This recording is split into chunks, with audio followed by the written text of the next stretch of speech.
नमस्कार, स्वराज एक्सप्रेस की खास पेशकश में आपका स्वागत है। मैं हूं एस त्रिपाठी। सत्ता का संग्राम अब अपने अंतिम पड़ाव की ओर पहुंच गया है। लिहाजा मुकाबले को अपने नाम करने के लिए बीजेपी और कांग्रेस ने पूरी ताकत झोंक दी है। वैसे ये उपचुनाव अगर सबसे ज्यादा किसी के लिए अहम है तो वो है ज्योतिरादित्य सिंधिया। दरअसल सिंधिया की वजह से ही कांग्रेस की सरकार गिरी और बीजेपी सत्ता में आई। वहीं अब जिन 28 सीटों पर 3 नवंबर को मतदान होना है तो उसमें तकरीबन 2 दर्जन सीटों पर महाराजा के कट्टर समर्थकों की सियासी किस्मत का मतदाता फैसला करेंगे। आज हम जिन 2 सीटों की बात करने जा रहे हैं वहां बीजेपी की जीत सिंधिया के लिए हर लिहाज से मायने रखती है। इसमें एक है सांची, जो बीजेपी के गढ़ के रूप में मानी जाती है। हालांकि 2018 के चुनाव में बीजेपी का किला यहां ढह गया था और कांग्रेस के प्रभुराम चौधरी ने जीत हासिल की थी, लेकिन प्रभुराम अब बीजेपी के टिकट पर चुनाव मैदान में है। तो वहीं कांग्रेस ने मदन लाल चौधरी पर दांव लगाया है। मतलब सांची में 2 चौधरीयों के बीच टक्कर है। इसमें कौन किस पर भारी पड़ेगा ये तो आज हम जानने की कोशिश करेंगे ही। साथ ही बात सुर्खी की भी करेंगे, जहां सिंधिया के एक और कट्टर समर्थक गोविंद सिंह राजपूत की साख दांव पर लगी है। उपचुनाव से पहले राजपूत की मंत्री की कुर्सी चली गई है और ये उन्हें तभी वापस मिलेगी जब वह चुनाव जीतेंगे। लेकिन बदली हुई परिस्थितियों में गोविंद सिंह का सुर्खी का संग्राम काफी चुनौतीपूर्ण माना जा रहा है, क्योंकि उनके सामने कांग्रेस ने पारुल साहू को उतारा है, जो 2013 में उन्हें हरा चुकी है। ऐसे में क्या गोविंद सिंह सुर्खी में अपनी साख बचा पाएंगे? आइए पहले इसको लेकर चर्चा करते हैं।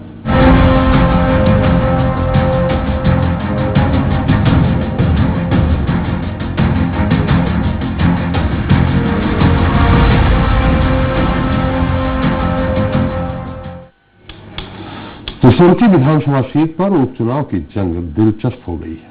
इस विधानसभा क्षेत्र में साल 2013 के बाद एक बार फिर गोविंद सिंह राजपूत और पारुल साहू के बीच मुकाबले होने जा रहे हैं, लेकिन इस बार दोनों ने पार्टियां बदल ली है।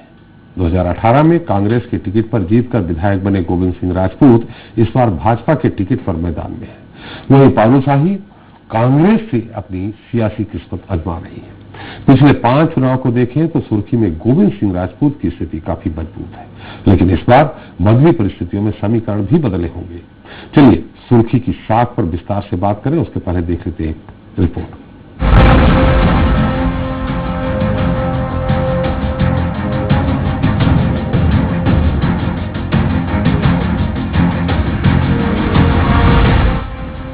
सुर्खी में किसे मिलेगी सफलता?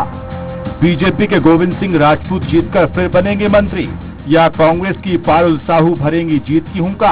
उपचुनाव की तारीख जैसे जैसे नजदीक आ रही है, सुर्खी में होने वाले उपचुनाव का रोमांच अपनी चरम पर पहुंच रहा है।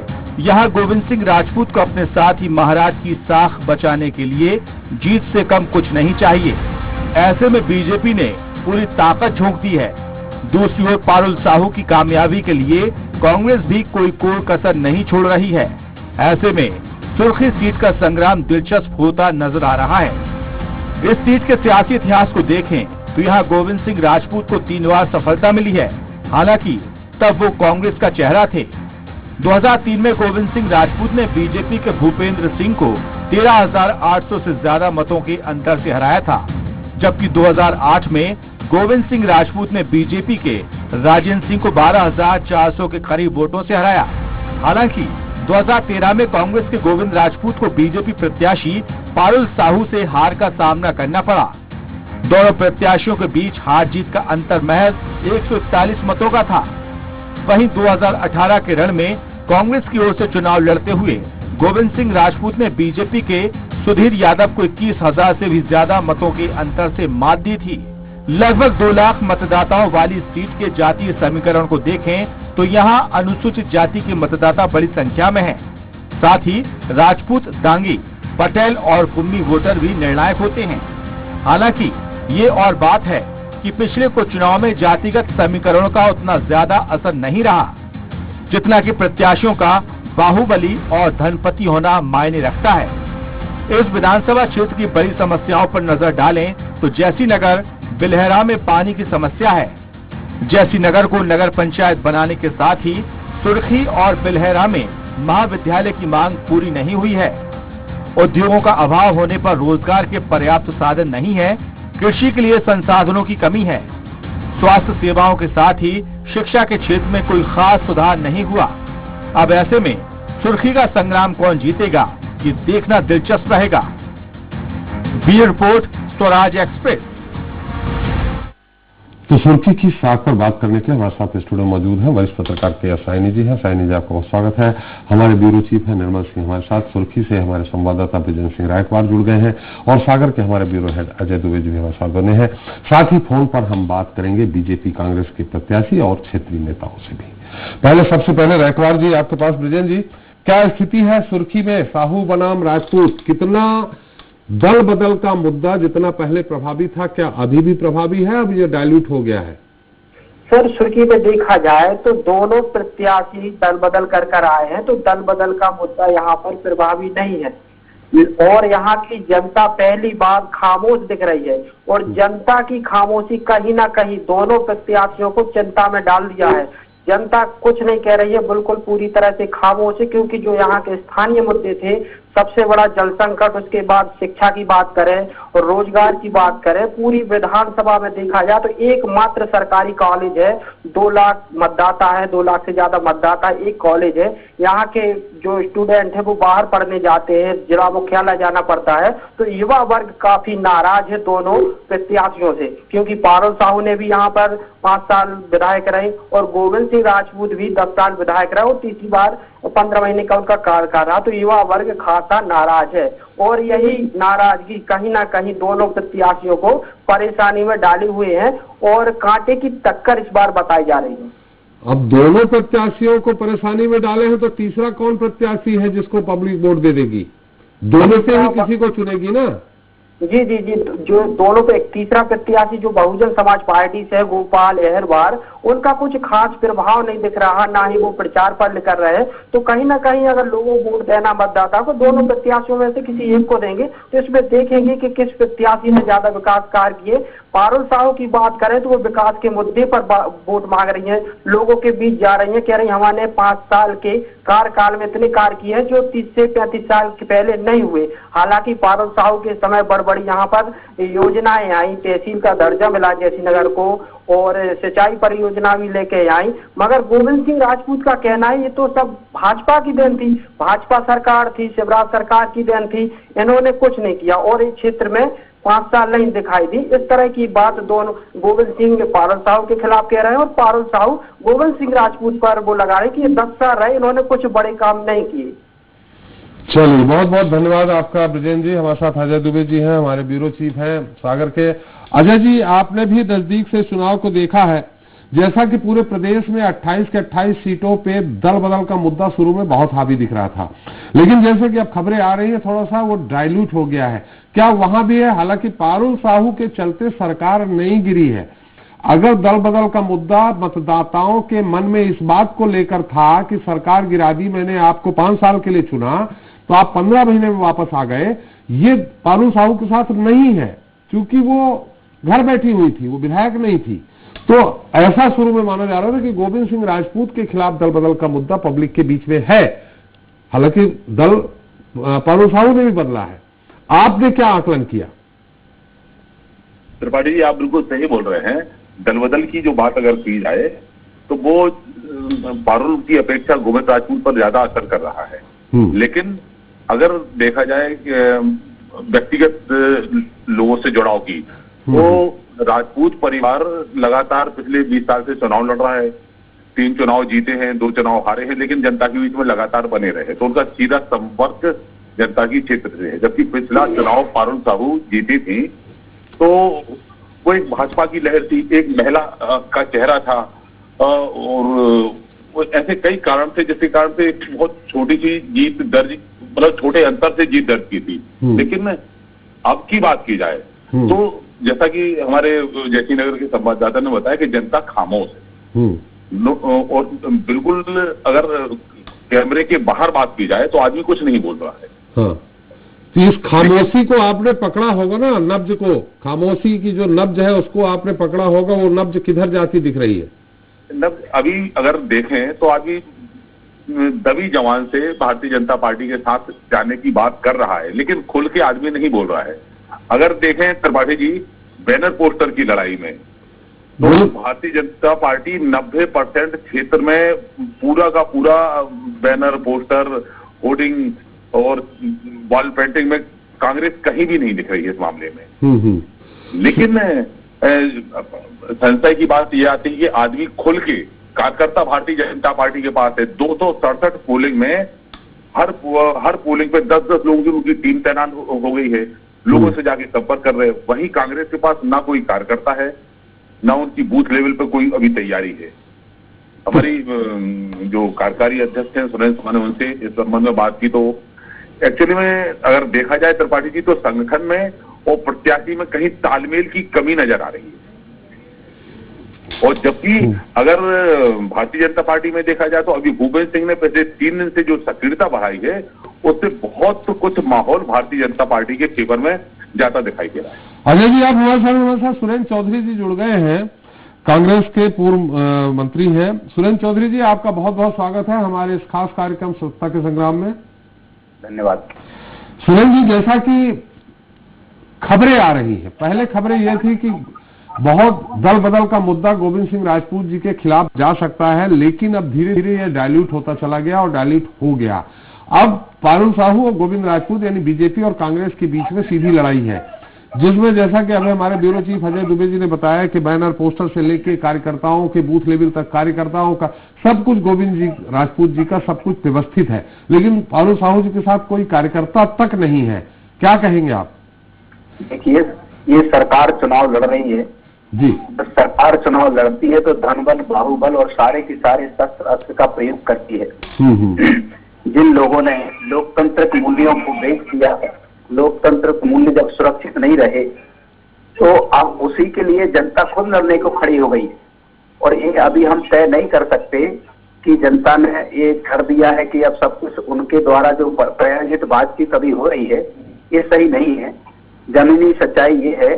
प्रायोजित बात का मतलब क्या है चौधरी साहब, क्या बोला प्रायोजित बात?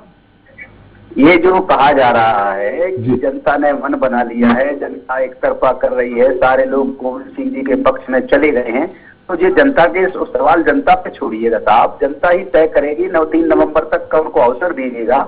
ये तो वही वाली बात हो गई कि उनने सरकार बनी बनाई तोड़ दी, अपने उनके अरमान पूरे करने के लिए उनने उठाया सरकार गिरा दी, उनने उठाया दूसरी सरकार बना ली। अब ये भी कहने लग गए कि वो तो सरकार जनता उनको वोट डाल रही, तो क्या मशीना उनके हाथ में है तो क्या मशीनों से वोट डाल लेंगे? जैसे कि उनकी इमरती देवी मंत्री कह रही थी कलेक्टर को निर्देश हो गए हैं, तो मैं जानना चाहूंगा कि क्या कलेक्टर महोदय को ये निर्देश हो गए जिला निर्वाचन से कि इनको जीत के सर्टिफिकेट देना है? चौधरी जी, आप दल बदल की बात करते हैं, आपने भी तो दल बदल करके लाए हैं अपना प्रत्याशी, दल बदलवा दिया आपने। कांग्रेस पार्टी आज जो है निश्चित तौर पर जो लड़ाई लड़ रही है वो लोकतांत्रिक मूल्यों की लड़ाई लड़ रही है। लोकतांत्रिक मूल्य सुरक्षित नहीं है, देश का संविधान सुरक्षित नहीं है, देश की विचारधाराएं सुरक्षित नहीं है। जब ये सब चीजें सुरक्षित नहीं है तो ऐसे असुरक्षित हाथों में अब सरकार जनता देने वाली नहीं है। इसलिए इस क्षेत्र का चुनाव जनता लड़ रही है और कांग्रेस पार्टी इसमें सहयोगी है। हमारे पूरे कांग्रेस के कार्यकर्ता, समूचे कार्यकर्ता, पूरे क्षेत्र भर के कार्यकर्ता एकदम मुस्तैदी से लगे हुए हैं और यही परिणाम है कि आज तक जो लगातार इतने समय से, लंबे समय से क्षेत्र में प्रतिनिधित्व करते रहे हों, उनको आज दूसरे दल में जाके लड़ने के लिए दूसरे दल के साथ अपने जो लोग सहयोगी साथी हैं। हम आपसे सुरेंद्र जी, हम आपसे पूछ रहे हैं, आपके यहाँ कोई कांग्रेस का नेता नहीं बचा था कि जो बीजेपी से आपने आयातित किया पारुल जी को? अरे हमारी कांग्रेस पार्टी की बेटी है वो, संतोष साहू जी हमारे कांग्रेस के विधायक थे, उनकी बेटी हमारे परिवार की बेटी है, कहाँ से बाहर से हो गई? ये तो सब कहने की बात है। दूसरे राजनीतिक दल इस तरीके से आरोप लगाकर उनके ऊपर लगने वाले गंभीर आरोप। अरे वही बेटी बीजेपी से चुनाव जीती है, वही बेटी बीजेपी 2013 चुनाव जीती है। ये स्वीकार कर लिया है कि हमारा वोट बेचा गया है और बेचने वालों को जनता माफ नहीं कर रही। जनता अपने मतदान की कीमत समझती है, उस मतदान की हिफाजत समझती है, उसकी गरज से आज मतदाता से इनको सीधा लड़ना पड़ रहा है और जनता से बड़ा कोई नहीं होता। इस चुनाव में जनता लड़ रही, जनता जीते कांग्रेस पार्टी की तरफ से। जनता आपके पास इस दल बदल लोकतांत्रिक प्रक्रिया का आप बचाव कर रहे हैं, लोकतंत्र खतरे में है, इसके अलावा कोई मुद्दा है सुर्खी के विकास का? जनता विकास चाहती है, उसको लोकतंत्र खतरे में है, ये उतना उसके घर नहीं करेगा मन में, उसके मन में यह है कि हमें विकास, कॉलेज नहीं है वहाँ। आपके चैनल के माध्यम से जनाब जी, कि वो जिन लोगों ने इस प्रदेश में जब किसानों की फसल बर्बाद हुई, जी, फसल बर्बाद हुई, किसानों की फसल का 25 पैसा देने के बाद 75 पैसा पिछले साल का राजस्व मंत्री रहे गोविंद सिंह जी, इन्होंने बांटा नहीं। जी, अभी जो फसल बर्बाद हो गई किसानों की, उनकी फसल की राहत राशि आज तक बांटी नहीं, जी, फसल बीमा की राशि दी नहीं। जी, किस विकास, किस रास्ते पे, किन मुद्दों पर चुनाव लड़ना चाहते हैं? इस क्षेत्र के विकास की बात करेंगे आप? अनुसूचित जाति वर्ग का जी, 3 लोगों को, जो उमा भारती जी का भतीजा विधायक है राहुल लोधी, गाड़ी से रौंद के मार डालता है, उस जिले के प्रभारी थे माननीय मंत्री महोदय राजपूत साहब। उन दलितों की तरफ देखने नहीं गए। इनकी खड़ेरी, इनकी अभी सड़खड़ी में समाज का व्यक्ति मारा गया, उनके यहाँ जाने की फुर्सत नहीं। लेकिन शिवराज सिंह जी के पिताजी की संवेदनाएं व्यक्त करने जाते हैं, क्योंकि इनका मन काला है। सुरेंद्र जी, हमारे साथ गोविंद राजपूत जी भी हैं। आपने जो कहा वो सुना है उन्होंने।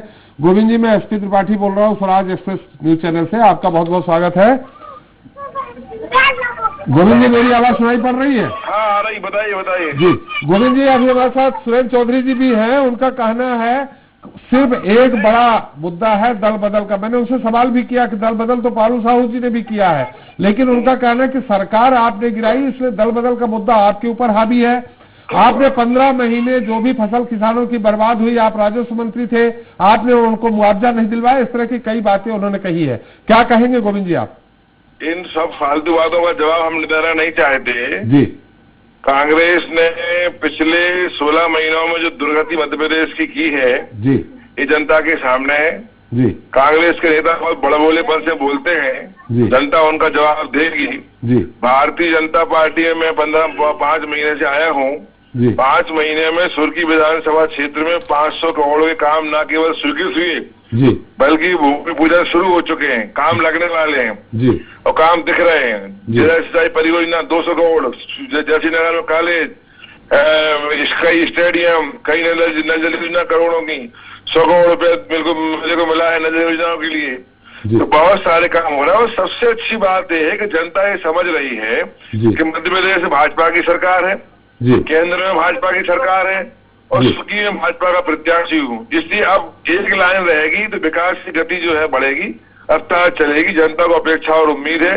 यही कारण है अब कांग्रेस के लोग हताश और निराश हैं। 10 तारीख को चुनाव, 10 तारीख को उनकी हार सुनिश्चित है। इसी हताशा में इस प्रकार के बयान दे रहे हैं, दुनिया भर के आरोप लगा रहे हैं। मैं देख रहा हूँ, इन आरोपों का जवाब समय आने पर दूंगा। जी, जी। चौधरी साहब, उनके साथ विकास की बात है, विकास का मुद्दा है, अन्य मुद्दे हैं, आपके पास सिर्फ दल बदल का मुद्दा है। सुरेंद्र चौधरी जी, आप बहुत ही जिम्मेदार प्रेस के मीडिया के साथी हैं, बड़ा चैनल है जी। आप खुद इस मीडिया विधानसभा जाते हैं, जिस सरकार को हर महीने कर्जा लेना पड़ रहा हो हजारों करोड़ का, वो एक विधानसभा में 500 करोड़ की बात, विकास की बात, राशि की विकास करने की बात करना, ये हास्यास्पद से ज्यादा कुछ नहीं है। जिस सरकार के पास खुद पैसे नहीं है, वो क्या एक कॉन्स्टिट्यूंसी में 500 करोड़ रुपए खर्च करेगी?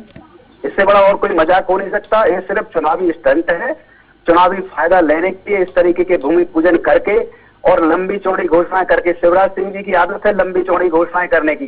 कई हजार घोषणाएं उनकी पहले की हुई है। खुद माननीय हमारे मंत्री गोविंद सिंह राजपूत जब कांग्रेस में हुआ करते थे तो उनकी घोषणाओं के बारे में ये खुद बोलते थे। इनके क्लिप उठा के देख लीजिएगा कि शिवराज सिंह जी किस तरीके की घोषणाएं करते थे।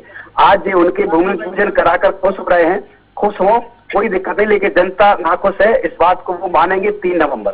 चौधरी जी, वो तो विकास कौन कौन से हो रहे हैं, कॉलेज से लेके स्टेडियम से लेके सब गिना भी तो रहे हैं, वो काम भी चालू हो गया है। आप ये बताइए, आज जिन लोगों की जमीन बेचारों की आज डूब में गई है, क्या उनको दूसरी जगह जमीन दे दी? जी। कैथ के आदिवासियों की एक चीज। दूसरी चीज अभी जिस तरीके से आज जो किसान है उनके फसल बीमा की राशि नहीं मिली। क्यों नहीं मिली साहब? उनके लिए पैसा नहीं है क्या? क्यों नहीं है किसानों को देने के लिए? रोजगार की बात करें, आज सरकारी स्कूल आप बंद कर रहे हैं, और खुद के प्राइवेट स्कूल चला रहे हैं। चलिए, ये तो आपके समय में भी हुआ है सुरेंद्र जी, कांग्रेस के क्या? शासन में भी ये हुआ है, प्राइवेट स्कूल फल फूल रहे हैं। अरे तो प्राइवेट स्कूल व्यक्तिगत सुरेंद्र चौधरी का एक खुद बता दें, बाकी जितने मंत्री परिषद के लोग हैं उनके स्कूल देख लें। जी सुरेंद्र जी, एक सवाल आपसे है, हमारा सवाल ये है, देखिए 2 बार गोविंद सिंह राजपूत चुनाव हारे हैं, आपने अंतर मालूम होगा आपको, 100-250 इस तरह का अंतर, लेकिन 3 चुनाव जीते हैं वो 10,000 से ऊपर, 13,000, 18,000 इस अंतर से। ऐसे में बीजेपी का एक कैडर बेस वोटर उनके साथ है, ये जो अंतर से जीते हैं उनका अपना समर्थक उनके साथ है, उनकी सरकार है, ऐसे में आप किस तरह से सोच सकते हैं कि पारुल साहू जी जीतेंगी? किसी को यदि ये अहंकार है कि सारी जनता उनके गुमराह होकर उनके इशारे पे चलती हो, राजा रजवाड़ियों की तरह, चाहे जब सरकार बना लेना, चाहे जब मिटा देना, जनता को मूर्ख धन समझना, ये अपराध कभी कांग्रेस नहीं करती। कांग्रेस पार्टी में रहते थे तो कांग्रेस के लोग जिताते थे उन्हें, अब वो कांग्रेस के लोगों को छोड़ गए हैं, कांग्रेस को सरकार गिरा के गए हैं। जिस बात से कांग्रेस कार्यकर्ता संपूर्ण मध्य प्रदेश का नाराज है, क्योंकि 15 साल के संघर्ष के बाद सरकार बनी थी, उस नाराजगी का इनको खामियाजा उठाना पड़ेगा। गोविंद सिंह जी, उनका सिर्फ यही कहना है, दल बदल का मुद्दा जो बहुत ज्यादा हावी है, उनका कहना है सरकार आपने गिराई। मेरे पास फालतू बातों का जवाब बिल्कुल नहीं है। दल बदल का मुद्दा नहीं है, ये कांग्रेस को प्रत्याशी नहीं मिले, 5 विधानसभाओं में कांग्रेस भाजपा से प्रत्याशी ढूंढ कर लाई है, चाहे सुर्खी हो, चाहे सावेर हो, चाहे बमौरी हो, चाहे ग्वालियर हो, प्रत्याशी तो मिले नहीं कांग्रेस के लिए, तो दुर्दशा का हाल है। तो अच्छे कांग्रेसी थे, मैं तो बात कर विधानसभा की, हमारी विधानसभा के अच्छे कांग्रेसी थे वो 80% कांग्रेसी भाजपा में आ चुके हमारे साथ हैं। इक्के दुक्के जो रह गए हैं वो भी हमारे साथ मन से हैं, दिल से हैं, आज नहीं कल आ जाएंगे। सब हमारे यहाँ सब ठीक चल रहा है। मध्य प्रदेश में आप देखिए 10 तारीख को रिजल्ट आ जाएंगे, बहुत लंबी समय बात नहीं कर रहा हूँ, सब भाजपा की तरफ देख रहे हैं, आशा और उम्मीद की तरफ से। आप देखो, जो कांग्रेस पार्टी की मैं बुराई नहीं कर रहा हूँ, जो पार्टी का हाल है, हर दिन विधायक भाग रहे हैं, सिर्फ ये आरोप लगा दीजिए कि पैसे बिक रहे हैं। अरे भाई, आप अपना घर संभालो ना, 22 से 27 से 28 से 29 हो गए, 2-4 और भागने वाले, तो अपना घर तो संभाल नहीं पा रहे ना जी। देखते हो, ये बातें हैं। मैं बहुत ज्यादा जवाब नहीं दिया जाता, सबके लिए मेरी धन्यवाद। स्वराज चैनल को मेरी तरफ बहुत बहुत धन्यवाद। चलिए, आपका भी बहुत बहुत धन्यवाद। चौधरी साहब, बहुत धन्यवाद आपका। चौधरी साहब, आपका भी बहुत बहुत धन्यवाद। तो अजय जी, आप हमारे साथ बने रहिए थोड़ा सा हमारे साथ। वरिष्ठ पत्रकार के साइनी जी, आपने दोनों की बातें सुनी, गोविंद सिंह जी का दावा भी सुना और प्रभुराम चौधरी जी का प्रतिवाद भी सुना आपने। अब आपको क्या लग रहा है वहाँ पे? हमारे संवाददाताओं को भी सुना, हमारे व्यूअरशिप को भी सुना। त्रिपाठी जी, जहाँ तक ये विधानसभा क्षेत्र है तो ये तो बहुत रोचक क्षेत्र है। यहाँ पे जो भी कैंडिडेट पहले भी जीते, जो जनता है वो वहाँ पे ना कास्ट बेस पे वोटिंग होती है, ना ही वहाँ पे ज्यादा इस तरह की चीजें देखने को आई है कि वहाँ लोकल व्यक्ति होना चाहिए। कई बाहर के जो लोग वहाँ से कंटेस्ट कर रहे हैं वो वहाँ से जीत के आए और मंत्री बनाया है जनता ने वहाँ पे। जहाँ तक अपने गोविंद सिंह जी की बात है, गोविंद सिंह जी पिछले बार कांग्रेस की टिकट से जीते थे, लेकिन इससे पहले जो भी ज्यादातर टाइम वहाँ पे बीजेपी ही जीत के आई है, वो बीजेपी का एक गढ़ है, क्षेत्र है। लेकिन पिछले बार जब जीते हैं गोविंद सिंह, जैसे 90 में बीजेपी जीती है, 3 बार जीती है बीजेपी में, 93 में जीती है, 98 में जीती है, फिर 2003 में बीजेपी जीतती आई है वहाँ पे। तो गोविंद सिंह जब जीते हैं तो उनके अपना जो व्यक्तित्व है, उनके अपना जो मेहनत से उनने वहाँ पे अपना वो बनाया था और उसकी वजह से वो जीते हैं वहाँ से, और अच्छे खासे संख्या से जीत के आए वो वहाँ से। तो अब जो है ये दल बदल की बात है, तो पारुल जी के ऊपर भी ये है कि वो कभी वहाँ पे, इसलिए कांग्रेस ने उनका टिकट भी काटा था बीजेपी ने कि वो जीत के आई थी, उसके बाद वो क्षेत्र में कभी नहीं गए। तो वो नाराजगी उनके साथ भी है वहाँ पे, क्योंकि कभी क्षेत्र में उनने गई नहीं और इस वजह से ही बीजेपी ने उनका टिकट काटा था पिछले बार। और तो इस बार वो कांग्रेस से लड़ रही हैं और यहाँ पे कैंडिडेट बिल्कुल नहीं बदले, कैंडिडेट दोनों वही हैं, बस उनके पार्टी बदल गई है। पार्टी बदल गई है, मतलब इनके अपने खुद के समर्थक भी हैं गोविंद राजपूत। हाँ, गोविंद राजपूत जी के अपने समर्थक, वही मैंने कहा कि कांग्रेस की वजह से सिर्फ नहीं जीते थे पिछले बार, क्योंकि उनके खुद के समर्थक थे, उनकी वजह से वो जीते। और जितना वहां पे आपके संवाददाता ने बताया कि वहां पे जिस तरह से बीजेपी के कार्यकर्ता जमीनी तौर पर लगे हुए हैं, उतना कांग्रेस का वहां पे नहीं दिख रहा। जो भी वहां से समाचार आ रहे हैं, इन्फॉर्मेशन आ रहे हैं, तो वहां कांग्रेस के कोई प्रत्याशी कार्यकर्ता वहां पे दिखाई नहीं दे रहे हैं। तो ये जो है एक तरह से मुझे लगता है कि बीजेपी के लिए एक पॉजिटिव रहेगा। जी अजय जी, आपने साइनी जी की टिप्पणी सुनी है, क्या आकलन है आपका? नहीं, साइनी जी ये बोल रहे कि बीजेपी का गढ़ रहा है, तो बीजेपी का गढ़ नहीं रहा है। मतलब 2 बार विट्ठल भाई जी वहां से विधायक रहे, 3 बार गोविंद राजपूत विधायक रहे, तो मतलब एक 90 की बात कर रही है वो। 90 में भूपेंद्र सिंह जी जीते, 93 में जीते, 98 में जीते, 2003 में जरूर गोविंद राजपूत जीत गए। उसके 2003 के बाद लगातार देखा जाए तो उसके पहले भी 2 बार विट्ठल भाई पटेल वहां से मंत्री रहे। विट्ठल भाई पटेल में 90 की बात कर रहा हूँ। विट्ठल भाई पटेल 90 में हारे हैं भूपेंद्र सिंह से। हाँ, भूपेंद्र सिंह से हारे, उसके बाद एक बार गोविंद राजपूत भूपेंद्र सिंह से हारे हैं, लेकिन उसके बाद लगातार व्यक्तिगत प्रभाव गोविंद राजपूत का रहा है। ये कि पिछली बार की अगर बात करें अपन, तो अपने राजनीतिक जीवन की सबसे बड़ी जीत गोविंद राजपूत ने 21,000 वोटों से भारतीय जनता पार्टी के प्रत्याशी को हराया था। 98 में हार भी गए थे, तो 13 में भी हार गए हैं। हाँ, दोनों बार बहुत कम मार्जिन से गोविंद राजपूत वहां से चुनाव हारे। भूपेंद्र ठाकुर से तकरीबन 150 वोटों से हारे। पारुल साहू से भी करीब 150 वोटों के आसपास उनकी हार रही है। हार होती है दुबे जी, जो जीता वही सिकंदर। जी हाँ, लेकिन जब भी जीत दर्ज की है तो 10,000 15,000 के आसपास, लेकिन पिछली बार की जो जीत रही है उनके राजनीतिक जीवन की सबसे बड़ी जीत रही है। चलिए, उनकी सबसे बड़ी जीत रही, लेकिन जो प्रभु राम जी को भी आपने सुना, आपने गोविंद सिंह राजपूत जी को भी सुना। प्रभु राम जी ने जिस तरह से कहा है, सबसे बड़ा मुद्दा उनका, एक मिनट सुनिए, सॉरी माफ करिएगा, सुरेंद्र चौधरी जी, जो सबसे बड़ा मुद्दा है, सुरेंद्र चौधरी जी जो बता रहे थे, वो मुद्दा इस बात को लेकर है कि सरकार बनाने के लिए आपको चुना गया था, 15 साल की मशक्कत के बाद सरकार बनी। ऐसी स्थिति में अगर जो जनता चाह रही थी कि हम परिवर्तन देखें 15 साल का, वो जनता मायूस हुई। ऐसी स्थिति में वहां कांग्रेस जीती थी और मार्जिन से जीती थी, 21,000 मतों से जीती थी। उसको कैसे मनाएंगे अगर वो जनता नाराज है? तो बस कांग्रेस इसी मुद्दे को लेकर जनता के सामने है और जनता के भरोसे कांग्रेस चुनाव लड़ रही है। मतलब कार्यकर्ता नहीं है, जनता को कार्यकर्ता मान के चुनाव कांग्रेस लड़ रही है। वैसे देखा जाए तो फील्ड खाली है गोविंद राजपूत के लिए भारतीय जनता पार्टी। तो कार्यकर्ताओं का फील्ड खाली है, लेकिन वोट तो जनता देगी, कार्यकर्ता थोड़ी देंगे। हाँ, इसी बिहाफ पे कांग्रेस ने अपना प्रत्याशी उतारा है और उसी दृष्टिकोण को लेकर वो आगे बढ़ रही है कि जनता को वोट देना है। ना हमारे पोलिंग बूथ पे कोई कार्यकर्ता है या पोलिंग बूथ पे उनका पोलिंग सेक्टर पे कोई उनके कार्यकर्ता बैठेंगे, लेकिन चुनाव हम जीतेंगे, ऐसा उनका दावा है। तो ऐसे में क्या आपको ये नहीं लगता कि हो सकता है फॉल्स वोटिंग भी हो? ये अगर एजेंट नहीं है हर पोलिंग बूथ में कांग्रेस के पास, जैसा आप बोल रहे हैं कार्यकर्ता नहीं है, तो हो सकता है न पहचान वाले को दूसरे की पर्ची लेके आ जाए, उसको एजेंट ही वहां के लोकल पहचानते हैं कि अजय दुबे है कि एसपी त्रिपाठी है, हम अजय दुबे जी बन के पहुंच जाए, वोट डाला, तो ये भी हो सकता है ना। ये सब संभावनाएं हैं, इन पर अगर बहस की जाए तो बड़ा मुद्दा हो जाएगा। लेकिन त्रिपाठी जी, हाँ, भारतीय जनता पार्टी के पास बहुत कार्यकर्ता है, लेकिन जनता का मूड अगर कहीं विपक्ष में जाता तो एक अलग बात होती है।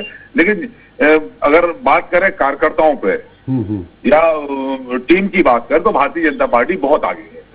चलिए, बड़े मुद्दे की जगह छोटे मुद्दे में ही अपन बात करें। हम अपने ब्यूरो चीफ निर्मल सिंह की भी एक टिप्पणी सुन लेते हैं, फिर मैं आपके पास आता हूँ। निर्मल जी, आपने सबको सुना, अब आपकी टिप्पणी।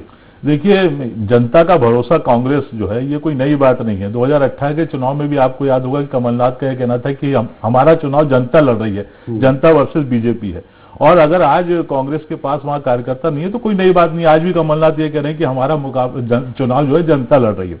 और रही बात गोविंद सिंह की अगर की जाए तो निश्चित तौर पर ऐसा लगता है कि गोविंद सिंह की लड़ाई खुद गोविंद सिंह से है, क्योंकि गोविंद सिंह जो है पिछला जो उनकी लीड सबसे अच्छा मार्जिन पिछले चुनाव में उन्होंने जीत ली है, अब वो जीत गोविंद सिंह की थी या पंजे की थी, ये बहुत बड़ा सवाल है। और हालांकि जो विश्लेषण होते हैं उसमें ऐसा लगता है कि व्यक्तिगत रूप से 2% का ही अंतर जो है व्यक्ति विशेष का आता, बाकी पार्टी लेके जाती। तो कांग्रेस को जो वोट दिया था अच्छा मार्जिन जीतने के लिए गोविंद सिंह को, कि व्यक्तिगत छवि को दिया था, ये यहाँ पे सबसे अहम सवाल हो जाता है।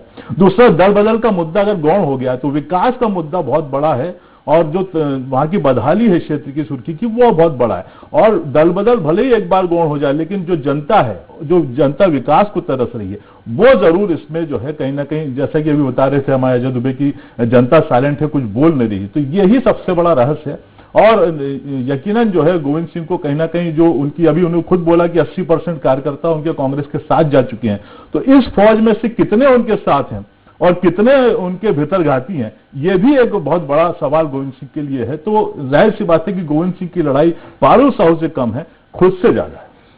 बहुत बढ़िया मार्के की बात है ये अजय दुबे जी की, गोविंद सिंह की लड़ाई गोविंद सिंह है, यानी 21,000 का जो डिफरेंस था वो गोविंद सिंह जी का व्यक्तिगत था, या कांग्रेस परिवर्तन चाहती थी, कांग्रेस को जो वोट दिया है लोगों ने वहां परिवर्तन चाहते थे। ये एक अपने आप में बड़ी बात है। एक तो इसका उत्तर चाहिए, दूसरा ये चाहिए कि जो बीजेपी के वहां, ऐसा नहीं है बीजेपी के कार्यकर्ता आपके दिखे, बीजेपी के जो बहुत सारे साइलेंट वर्कर होते हैं जो संघ से जुड़े हुए हैं, वो गोविंद सिंह राजपूत के खिलाफ कोसते रहे हैं, जो उनको वो मन से कितना साथ दे रहे हैं, इन दोनों का उत्तर चाहिए। पहले तो गोविंद सिंह जी की जो 21,000 का मार्जिन है उसका उत्तर चाहिए, फिर जो बीजेपी के खांटी कार्यकर्ता हैं, सिद्धांत को बीजेपी के आत्मसात कर चुके हैं, वो कितना साथ दे रहे हैं। त्रिपाठी जी, अगर बात करें 21,000 की लीड की, तो निश्चित रूप से गोविंद राजपूत के और उनके परिवार का प्रभाव इतना अच्छा है कि उन लोगों ने व्यक्तिगत रूप से, क्योंकि पूरी विधानसभा अगर सागर जिले को ले लें तो सबसे बड़ी जीत गोविंद राजपूत की थी। आप तो प्रभावित नहीं हो गए? नहीं, मैं प्रभावित बिल्कुल नहीं प्रभावित हूँ। मैं एक स्वराज एक्सप्रेस के ब्यूरो चीफ की तरह बात कर रहा हूँ कि अगर व्यक्तिगत रूप से अगर वहां चुनाव, अगर सुर्खी की बात कर रहे हैं तो, और दूसरा संघ की अगर बात कर रहे हैं तो संघ का तो एक अपना एजेंडा होता है, चाहे कोई भी हो उसको अपने प्रत्याशी से मतलब रहता है, तो संघ का एक अलग लेवल पे काम कर रहा है। संघ की बात अलग अपन करें। अब त्रिपाठी जी अगर बात करें मुद्दे की कि भीतर घात की बात करें, तो भीतर घात की बात पे दोनों दल अपने आप में कुछ सोच नहीं सकते कि कांग्रेस वाले भी भीतर घात के उसमें है, भारतीय जनता पार्टी पे भी गोविंद राजपूत को बर्दाश्त नहीं कर पा रहे हैं। लेकिन अगर बात करें भूपेंद्र सिंह जी की, तो भूपेंद्र सिंह जी ने पिछले 4 दिन से जो काम किया है, जयसिंहनगर बेल्ट में भारतीय जनता पार्टी की स्थिति कमजोर थी, लेकिन 4 दिन से लगातार भूपेंद्र सिंह का दौरा सिर्फ और सिर्फ जयसिंहनगर और बेलहरा क्षेत्र में जा रहा है, जहां पर भारतीय जनता पार्टी की स्थिति कमजोर मानी जा रही थी। तो आज वहां से जो रिपोर्ट निकल के आ रही है वो ये है कि भूपेंद्र सिंह जी ने बहुत कुछ स्थिति संभाल ली। चलिए गोविंद सिंह सवाली, कुल मिला के ये बताइए कि लग क्या रहा है मतदाता? शुरू में आपसे ही बात हुई थी, आपने कहा हाँ दल बदल का मुद्दा काफी हावी है, लेकिन अब क्या क्यों डाइल्यूट हो गया, ये जानना चाह रहे हैं। आखिरी सवाल। डाइल्यूट मतलब अगर बात करें कि गोविंद राजपूत, देखिए ये चुनाव 2014 वाला चुनाव हो गया है कि 2 प्रत्याशी आमने सामने हैं, दोनों के चुनाव चिन्ह बदल गए हैं। एक जो पहले पंजे से था वो फूल से है, जो फूल से था वो पंजे से है। लेकिन अब इन परिस्थितियों में, जैसा कि हमारे रिपोर्टर बताए, सायनी जी बता रहे थे कि जब मतलब भारतीय जनता पार्टी की सीट रही है पुरानी, लेकिन अगर देखें तो भारतीय जनता पार्टी इस समय बहुत ज्यादा एक्टिव भी है। सुरेंद्र चौधरी बोल रहे हैं कि ये सरकारी चुनाव हो गया है, लेकिन सरकारी चुनाव अपन इसको नहीं मान सकते। अगर बात करें जनता की, तो 3 तारीख को जनता का जवाब मिल जाएगा। वो तो मिल जाएगा। बहुत बड़ी फौज भारतीय जनता पार्टी के साथ खड़ी है, और कांग्रेस और सिर्फ जनता को ही कार्यकर्ता मान के चल रही है। इसलिए इसमें कुछ और ज्यादा बोल पाना इस समय उचित नहीं लग रहा है। हाँ, आपको भी उचित नहीं लग रहा, हमको भी नहीं लग रहा। 2003 तारीख को तो पता नहीं चलेगा, 10 तारीख को पता चलेगा दुबे जी। चलिए, बहुत बहुत धन्यवाद आपका हमारे साथ चर्चा में शरीक होने के लिए। निर्मल जी आप हमारे साथ बने रहिए, साइनी जी हमारे साथ बने रहिए, क्योंकि अब बात करेंगे सांची की। तो सुर्खी के मतदाताओं ने स्थानीय प्रत्याशी को मौका न देकर हमेशा बाहरी प्रत्याशी को जिताया है और यहां से चुनाव जीतने वाले नेता मंत्री भी बने हैं। सुर्खी की जनता ने विट्ठल भाई पटेल, लक्ष्मीनारायण यादव, भूपेंद्र सिंह, गोविंद सिंह राजपूत जैसे बड़े नेताओं को विधानसभा की दहलीज पार कराई है, लेकिन ये नहीं भूलना चाहिए कि सुर्खी की जनता ने इन्हीं नेताओं को धूल भी चटाया है। सीधे शब्दों में कहें तो इस विधानसभा क्षेत्र की जनता के बारे में कुछ कहा नहीं जा सकता है। ये कब किसे फर्श से अर्श पर ले जाए और किसे अर्श से सीधे फर्श पर लाकर पटक दे। ऐसे में माना यही है कि उपचुनाव में कांग्रेस की पारुल साहू और बीजेपी के गोविंद सिंह राजपूत के बीच कांटे की टक्कर हो सकती है।